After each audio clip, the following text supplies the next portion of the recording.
I welcome Abhijit Iyer Mitra here. People must have watched him on Twitter having chola bhatura or sometime slamming chola bhatura, or sometimes I advised him to have kapi with straw, on which I was badly slammed by him. Anyway, here he is, Abhijit Iyer Mitra, the great strategic analyst. And of course, his formal designation is that he is a fellow of the Institute of Peace and Conflict Studies. Abhijit brings his great sharp insights into matters strategic. And we are going to talk today about Kashmir. Now, I am not going to dwell on all the goings on that have happened, the facts that are there already in public knowledge, and they are in the public domain. So, what I am going to ask you two issues, one of which I have been asking a number of people and I have been getting evasive answers. I asked this to Mr. Arif Mohammad Khan, and today also in Jaipur Dialogues also I put this question. Why is it an existential issue for Pakistan that Article 370 has been nullified, oblique, diluted? I have a take on this. I shared it in the discussions earlier today, and that is that the entire foundation of Pakistan is based on what is called the two nation theory or Do Qaumi Nazariya, and that has its background and how the whole partition movement panned out. Because if you see that the partition movement was headed by the so-called more peaceful section of the Muslim community. That is the Barelvi Sufis, the Shia, and the Ahmadiyya. And Deobandis were totally opposed to it. And of course, both of them were debating each other on which was the best way to ultimately Islamize India. So the Barelvis and others, because of their extreme profit orientation, they favored the Medina approach, and they wanted a Naya Medina where they would consolidate, and then they would, after consolidation, they would come back and reconquer the Mecca exactly in the way the Prophet did in the 7th century. That was the approach of the Barelvis and Shias and Ahmadiyyas. And Deobandis, of course, they said that this is all nonsense. We are in the 20th century. And in order to Islamicize India fully, we need to stay back here. That is my understanding. And that is also why you would not have heard, at least I did not hear, a single Muslim ulama of any variety, radical, moderate, or except some very few rare exceptions, but then exceptions prove the rule, as you know. They would never side with the Indian mainstream on Kashmir. They would never criticize Article 370. And in fact, the reason that there was so much of unwillingness among the political elite in doing away with Article 370 was this fear that this entire Muslim clergy would go against it. It is called Milli Tahassus, or community identity, and that is a variation of the two nation theory. That is my understanding. What is your take on this? So for me, there's three different levels of looking at this. One is the two nation theory level. The second is the theological level within Islam. And the third is purely the operational and tactical level. Now, you've covered the first two, which I agree with almost without reserve. Let me focus on the third part, which is the operational one. What has happened is, in many ways, dealing with an insurgency is almost like training a dog.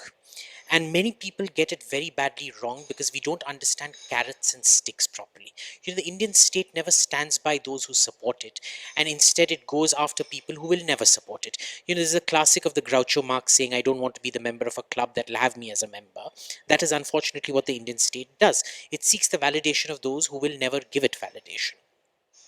In Kashmir, this has been the problem that, Pakistan established early in the 90s that it had all the sticks. If any person said anything pro India, or even gave a hint that they were going to say something pro India, like Mirwais Omar Farouk's father, like Sajjad Lone's father, and people like that, what had happened is Pakistan would come in and they'd kill them.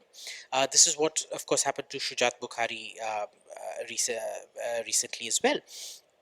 Now, India, on the other hand, was all carrots, and this was the A.S. Dullat approach to corrupting. He believed in the corrupting power of money. So, if anybody said Pakistan Zindabad, Hindustan Murdabad, he would give them 1 or 2 crores to shut up, and well, they'd shut up for all of 2-3 weeks, and then they'd go back to it because between 2 crores and your life, what do you value more? You obviously value your life more. Um, this was something that was completely lost on the Indian state. And what Pakistan believed it had done was, in the earlier parts, this status quo that it sought to break was the fact that India controlled Kashmir. But after that, what it felt was it had a sort of philosophical and de facto control over Kashmir through this fact that no, even the so-called pro-India politicians like Mehbooba Mufti and Omar Abdullah would never say anything anti-Pakistan. You remember that time when one of the national conferences MLAs went and said Pakistan Zindabad on the floor of the Jammu Kashmir Assembly. It was a very mild rebuke. There was nothing really of a rebuke in there. And Mehbooba Mufti, of course, started a career saying that this wasn't terrorism, it was a freedom struggle, and so on and so forth. And what people don't realize is the PDP was once removed the face of the Hizbul Mujahideen. The Jamaat Islami was the face of the Hizbul Mujahideen, and the Jamaat Islami provide the cadre for the PDP. So, in effect, what they'd done was they were only, as far as they were concerned, they were only negotiating with India for de facto control, for de jure control, when in fact they felt they had de facto control. Um, and this is what has really shaken them up. That by removing 370, we've removed all their pawns from play. So we already have de jure control. We've re-established de facto control, and we've destroyed the de facto control that they've invested billions in to build up over the last 30 to 40 years.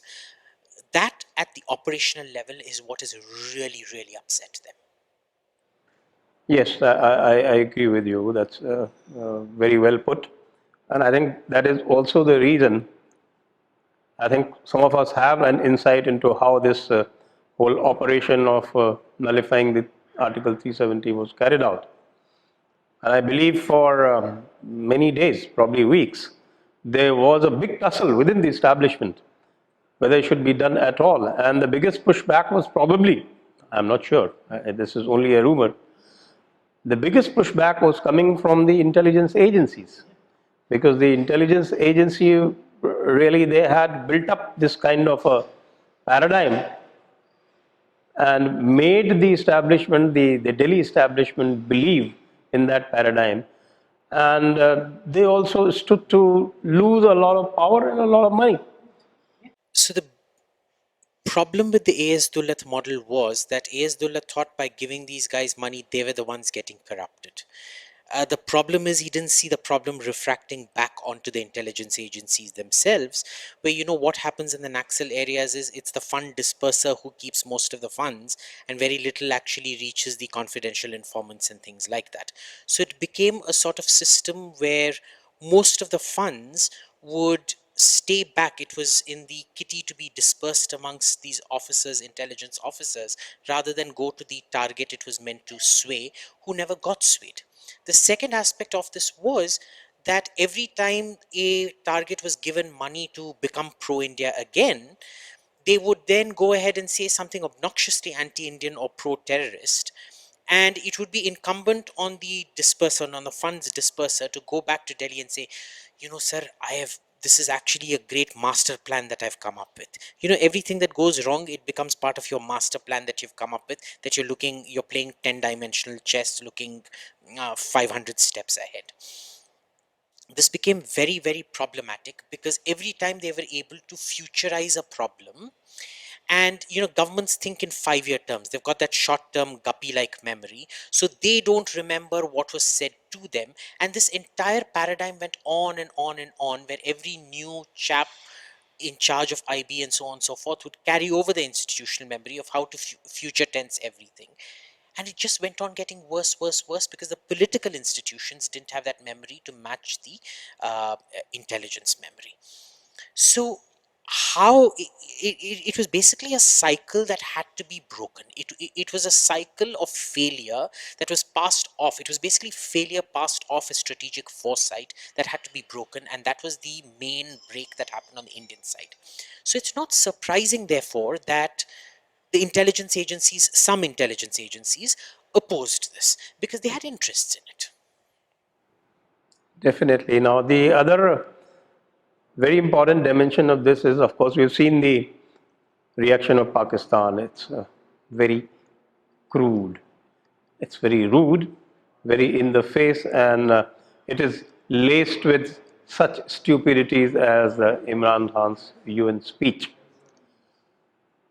But I have not found many people looking at China's reaction, because China's reaction is muted, definitely, guarded, but China is the quintessential thinking and planning ahead kind of a power.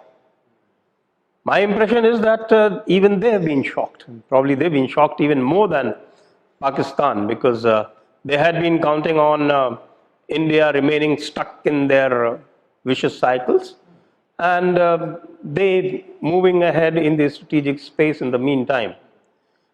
But this has completely shocked them out of their wits, though, of course, we don't see it. Only very deep strategic analysts can see it, and you are one of them. So, can we have your take on that? So my take on Xi Jinping, I've generally been very happy with Xi Jinping taking over China, because ever since he took over, I thank God, because India's survival depends on stupid leadership like Xi Jinping's continuing in China. And let me tell you why it's stupid. See, we make this mistake of thinking of governments as individuals. You know, an individual can marshal his or her thoughts and come up with a coherent thing. Governments are seldom able to do that. It's very, very difficult to do that unless there's a clear fiat, and if there's a clear fiat from the top, it's open. It can never be hidden in documents. There's this secret thinking that they're all working to a plan, like the cyborgs in Star Wars would, or in Star Trek would. But notice, China has been playing a very duplicitous game out here. On one hand, its protest over 370 had nothing to do with the Indian western border with Pakistan. It only had to do with the fact that Aksai Chin was shown as being annexed into Indian territory Oh, it was proper. barely mentioned in the parliament. Exactly, Yes. and that it wasn't part of disputed territory anymore. India had effectively, on paper, ended the dispute out there. But then what does it do? It goes ahead and tries to convene the special session of the UN Security Council, which got defeated, but it at least tried to convene it, tried to push a certain narrative at the UN Security Council to help its friend Pakistan. Now, this demonstrates two things. One is never trust China, because they're always playing double games. But the second is, it also shows the level to which Xi Jinping's centralization of power is helping us. See, it's one thing for Pakistan to have not known that India was going to abrogate 370. You know, a lot of us had been saying for almost 2 months, we could read the signs on the ground that 370 was something big. We thought it was going to be 35A, but it ended up being 370 altogether. Now, it's fine that Pakistan couldn't see it, because it thought it had so much de facto control that India would not be able to remove the instruments of its de facto control. Why didn't China see it? Why was China so puzzled? And that's because Xi Jinping, ever since he came to office, up to Hu Jintao, there was quite a vibrant criticism, muted, definitely not as vibrant as we have in India, but there was definitely criticism of government policy coming from China, right? After Xi Jinping comes, he just squashes all dissent of any form, any kind. And so, every great emperor needs different feedback loops. You can't rely on an echo chamber. So basically, what Chinese intelligence tells Xi Jinping now is what Xi Jinping wants to hear. His ministers, all of them, they just do what he wants them to do. They're too scared to come back and tell him something's going wrong. In that sense, it's no different from the Cultural Revolution under Mao, where things went horribly, horribly wrong. And well, there are two schools of thought on this, that Mao Zedong knew, and there's another one that said Mao Zedong didn't know the true extent. But I would say Xi Jinping has lost his touch with what's actually happening on the ground. This is going to build up, and it's going to come back to bite him. But at the same time, he understands. I think any smart man will understand that CPEC and the One Belt One Road, what's called the Brick and Road Initiative, now BRI, I mean, it's that jargon of alphabets that they keep putting out there, keep changing it. It does not make economic sense. It has never made economic sense. It's basically being done to stimulate the Chinese economy in the short 20, 30-year term, because then he thinks he can kick the problem down to his successor when none of these investments yield the returns that they're meant to be uh, giving up. I So mean, it's just 17th, 18th century mercantilism dressed in a new livery. And it's not just mercantilism. Remember, mercantilism at least benefited the population in general. This isn't benefiting the population, it's just benefiting a set of two or three Chinese construction companies directly linked to his own. In Britain, remember, the crown was at least separate from the East India Company. When the East India Company screwed up in 1857, they were shut down and the government took over. Government took over, Here, the government will Crown never took do over. that. So, no matter how much it keeps collapsing, going bankrupt, the government cannot do that because they've got a vested interest in not revealing bad debts. And Chinese bad debts are enormous. We don't know the exact quantum of them, but by any stretch of the imagination, it's probably worth more than the Indian economy is Exactly. at the I moment. remember I had been to the Soviet Union in early 80s, and I'd seen the condition there. And some of the people in confidence told us that this economy is going to collapse because the leadership doesn't know what's going on because of price controls. So, what price control does to an economy, I suppose crushing of dissent and censorship is doing to political leadership. Um, See, it's very important to note that any country serious about its economy, look at Singapore, South Korea, Taiwan, all horrible, horrible dictatorships at one point. Why is it that South Korea and Taiwan, and to a lesser extent Singapore, it was in the same period of time, that 80s, early 80s period, transition into full-fledged democracies? It's because the paradigm of industrialization shifts from heavy manufacturing to information age. And in the information age, for a state to industrialize, you need a strong state. You need the state taking the lead, shoving things down people's throats. But the next wave of industrialization, the information digital age, it requires the state to take a back seat and for micro, medium, small sectors to grow, which is why the state, they prioritized their economy, they took the back seat and allowed the private sector to grow. China's not doing that. It needed its current government to industrialize, but then when it has to move on to the information age, it's not doing that. And that is writ large here, that because China is stuck in a middle income trap, it can't transition over to a high income economy. I personally think that, well, a lot of people like Gordon Chang keep predicting, it's going to happen next year, it's going to happen next year. So I'm not going to be I've been one of hearing those that for people, it's last going to 30 happen years. next year. But I'd say about 30, 40 years, and it won't be as spectacular collapse as the Soviet Union, but it won't be good either. It's something like end of the world predictions. I remember Newton predicted it 1920. We are already 100 years over. So I think we can conclude that this nullification of Article 370 is a great strategic disruption. And of course, it has jolted the daylights out of the Pakistanis. But as much as it has shocked Pakistan, it has also shocked China, and even China doesn't know how to cope up with it. I'd add to that it's like all things in India. We're very good at the first step, but then it's the follow through that always lacks. We've done the first step extraordinarily well, but there's a lot of follow through that needs to be done. And each one of those follow throughs needs the same kind of guts and determination that the first step took. I just hope we've got that steering ability to steer the ship for the entire course. Would you like to highlight some of these follow through steps? So there's several steps that we need to look at. One is, we decisively need to stop supporting non-state elements. Non-state elements that claim that they're always with India in the beginning and they get co-opted towards the end. We need to be very clear with our carrots and sticks. You support India, we will support you. You do not support India, we will cut you off. There is going to be no security for you. There is going to be no bulletproof vehicles for you. There is going to be no concessions for your kids to go abroad and study the way, all of them, they love inciting other people's children to go stone pelting, but their own kids. For example, Gilani's grandson works in an airline, the airline that I took to Jaipur, in fact. His granddaughter is sitting on a Turkish government scholarship, whiling her time away, having a rollicking time eating amazing food in Istanbul, while other people in Kashmir son, I think, is in Malaysia. Exactly. Is in the daughter and son, they're all outside the country doing incredible stuff. And none of them lead an Islamic lifestyle despite all this Islam that they keep saying.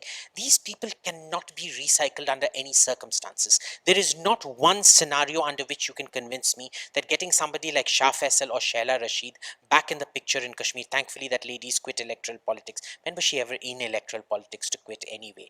But Shah Faisal, for example, what is the benefit you see by propping him up? We all know he's been propped up by the Indian state. We all know she's been propped up by the Indian state. To what end? You need to focus on state, focus on governance, focus on delivery to the people, because the right now the mood is upset. They are upset, which is fine. The way you show them that things have changed for the better is the moment they became a union territory, their lifestyle became much better. The corruption ended. I've met so many people on the ground in Kashmir who keep saying, look, we have no direct voice in Delhi. When something goes wrong with us, we're always at the mercy of Mehbooba and her thugs, or Omar and his thugs. We can't go to Delhi. We can't talk to Amit Shah. We can't tell them what's happening out here. Or it has to go through intermediaries who just manipulate what we say and lie to the center. That needs to end. Direct rule has to be seen as being good rule. It needs to be seen as good governance, and the rest will just automatically follow. Yeah, so we'll add, I'll just add one little point that I've been to Kashmir a couple of times, and one refrain which I always heard, or I found a yearning among people, almost uniformly, everybody wanted governor rule. That's very strange, because the great upholders of democratic virtues in Kashmir were almost uniformly despised. This is the amazing thing, that not one person that I spoke to said that the jailing of Mehbooba and Omar was a bad thing. They were all like, jail mein dala, bahut acha kiya sir. ये पहला ही करना चाहिए था, 2 साल के लिए क्या, 17 साल के लिए अंदर रखो उनको. And the only person that they had a little bit of compassion for was Farooq Abdullah, surprisingly enough, because he's a very affable character in that sense, so they forgive him. He's kind of like Lalu Prasad Yadav in the sense, no matter what he does, because of his humor and his charisma, he's very likable, he's forgivable in that sense. And I think they've forgotten how bad things were under him. Yes, the previous one always seems better than the immediate one. And how he ran away and spent time playing golf. Exactly. The golf course was set up for him. So the second golf course, that is not the original one. So it's fine. Look, these things are bound to happen. The point is, there is no sympathy left for these old so-called mainstream politicians. And the media would have you believe that Shah Faisal is a mainstream politician. I ask you, what is mainstream? To be a mainstream, you need to have contested an election. You need to show numbers. Hurriyat and Shah Faisal are not mainstream by any stretch of the imagination, by any definition in any English dictionary anywhere in the world. Absolutely. So we'll end this conversation at this point. Thank you very much, Abhijit. Thank you so much for having me here, sir. Great talking to you as always. Press the bell icon on YouTube and don't miss another update.